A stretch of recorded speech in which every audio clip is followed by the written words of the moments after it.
We're reading part of chapter 3 tonight, and we're going to read the second part of it tomorrow in class. Make sure that you're annotating, especially for the conflict. You guys are going to need to come to class tomorrow knowing the conflict, so be on the lookout for that. Again, we're starting at chapter 3. We're on page 42. If you don't have your book and stuff to make annotations, pause the video and go grab them right now. By the end of October, the rain had come, falling heavily upon the 6-inch layer of dust which had had its own way for more than 2 months. At first, the rain had merely splotched the dust, which seemed to be rejoicing in its own resiliency and laughing at the heavy drops thudding against it. But eventually, the dust was forced to surrender to the mastery of the rain, and it turned into a fine red mud that oozed between our toes and slopped against our ankles as we marched miserably to and from school.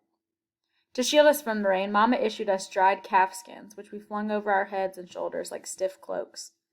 We were not very fond of the skins, for once they were wet, they emitted a musty odor which seeped into our clothing and clung to our skin. We preferred to do without them. Unfortunately, Mama cared very little about what we preferred.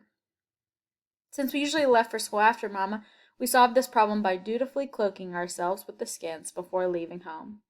As soon as we were beyond Big Ma's eagle eyes, we threw off the cloaks and depended upon the overhanging limbs of the forest trees to keep us dry.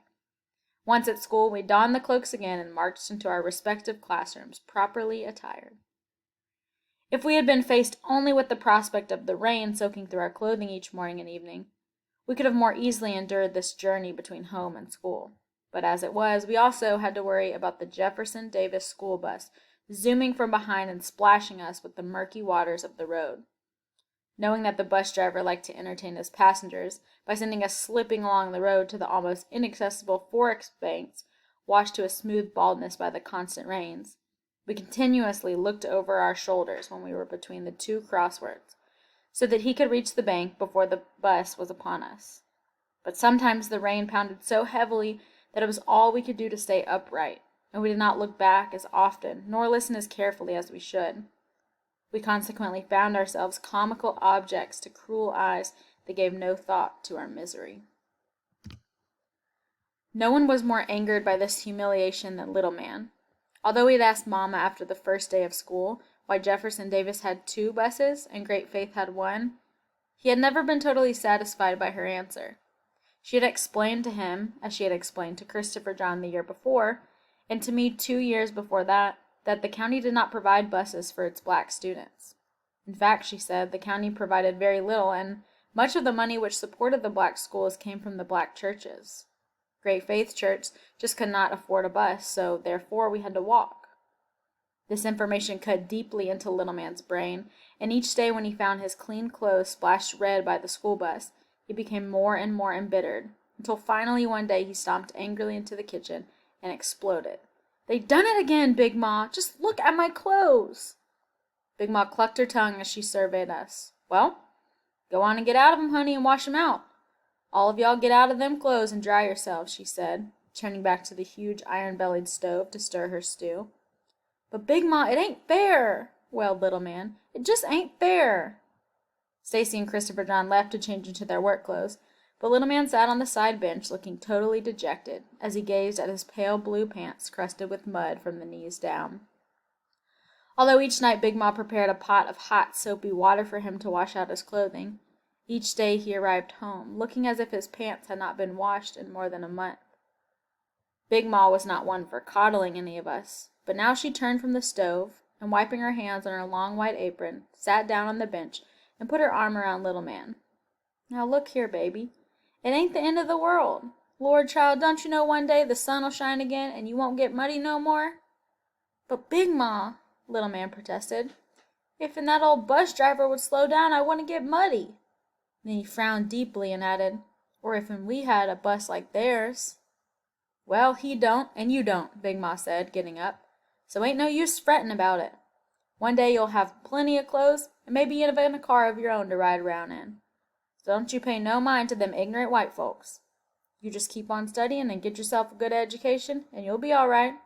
Now go on and wash out your clothes, and hang 'em by the fire so I can iron 'em before I go to bed." Turning, she spied me. "Cassie, what you want, girl?" Go on, change into your pants and hurry on back here, so you can help me get this supper on the table time your mama get back home. That night when I was snug in the deep feathery bed beside Big Ma, the tat-tat of the rain against the tin roof changed to a deafening roar that sounded as if thousands of giant rocks were being hurled against the earth. By morning, the heavy rain had become a drizzle, but the earth was badly sodden from the night's downpour. High rivers of muddy water flowed into the deep gullies, and wide lakes shimmered on the roads. As we set out for the school, the whiteness of the sun attempted to penetrate the storm clouds, but by the time we had turned north toward the second crossing, it had given up, slinking meekly behind the blackening clouds.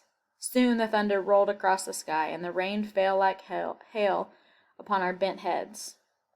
"Ah, shoot, I sure am getting tired of this mess," complained TJ. But no one else said a word. We were listening for the bus.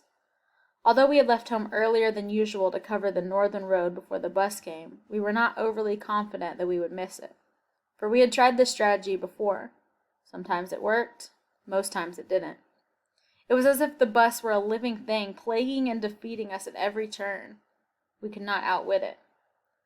We plodded along, feeling the cold mud against our feet, walking faster and faster to reach the crossroads. Then Christopher John stopped. "Hey, y'all, I think I hear it," he warned. We looked around but saw nothing. "Ain't nothing yet," I said. We walked on. "Wait a minute," said Christopher John, stopping a second time. "There it is again."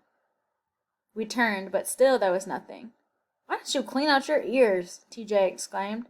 "Wait," said Stacy. "I think I hear it too." We hastened up the road to where the gully was narrower, and we could easily swing up the bank into the forest. Soon the purr of a motor came closer, and Mr. Granger's sleek silver Packard eased into view. It was a grand car with chrome shining even in the rain, and the only one like it in the county, so it was said.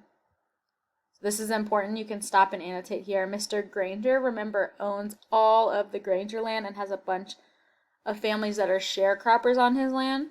So he is one of only a few people who is able to afford a nice fancy car. We groaned.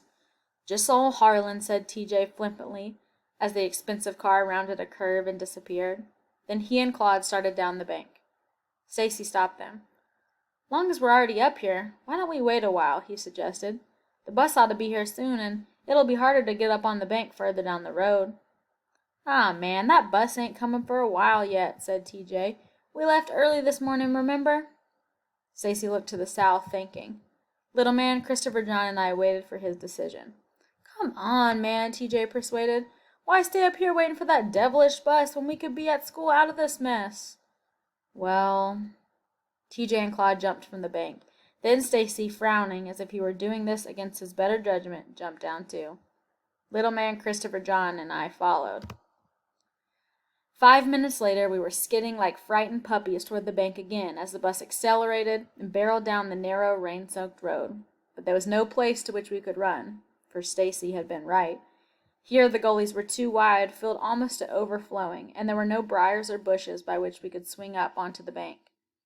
Finally, when the bus was less than 50 feet behind us, it veered dangerously close to the right edge of the road where we were running, forcing us to attempt the jump to the bank. But all of us fell short and landed in the slime of the gully. Little man, chest deep in water, scooped up a handful of mud, and in an uncontrollable rage scrambled up the road and ran after the retreating bus. As moronic rolls of laughter and cries of "Slave! Slave! Mud-eater!" wafted from the open windows, Little man threw his mud ball, missing the wheels by several feet. Then, totally dismayed by what had happened, he buried his face in his hands and cried. TJ climbed from the gully, grinning at Little man, but Stacy, his face burning red beneath his dark skin, glared so fiercely at Stacy that he fell back. "Just one word out of you, TJ," he said tightly. "Just one word." Christopher John and I looked at each other. We had never seen Stacy look like this, and neither had TJ. "Hey, man, I ain't said nothing. I'm just as burned as you are." Stacy glowered at TJ a moment longer, then walked swiftly to Little man and put his long arm around his shoulders, saying softly, "Come on, man. It ain't gonna happen no more, least not for a while, I promise you that." Again, Christopher John and I looked questioningly at each other, wondering how Stacy could make such a rash promise. Then, shrugging, we hurried after him. When Jeremy Sims spied us from the high perch on the forest path, he ran hastily down and joined us.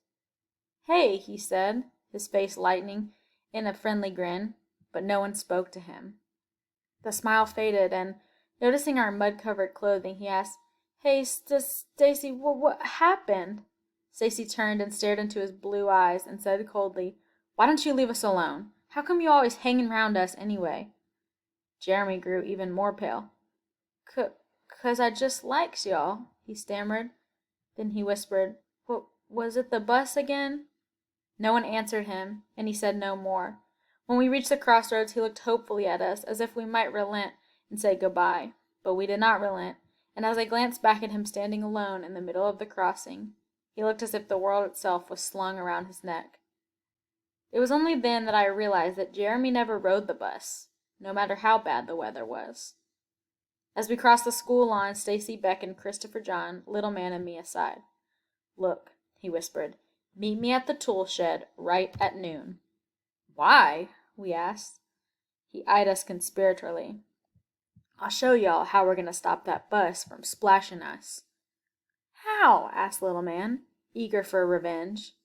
"Don't have time to explain now. Just meet me, and be on time. It ain't going to take us all lunch hour."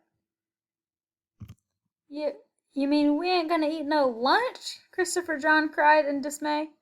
"You can miss lunch for one day," said Stacy, moving away, but Christopher John looked sourly after him, as if he greatly questioned the wisdom of a plan so drastic that it could exclude lunch. "You gonna tell TJ and Claude?" I asked. Stacy shook his head. "TJ's my best friend, but he's got no stomach for this kind of thing. He talks too much, and we couldn't include Claude without TJ." "Good," said Little Man. All right, pause here. Make one last annotation. If you have not figured out the conflict yet, I really suggest that you reread or re-listen to this, because you need to come to class tomorrow prepared with the conflict. And come to office hours if you need help.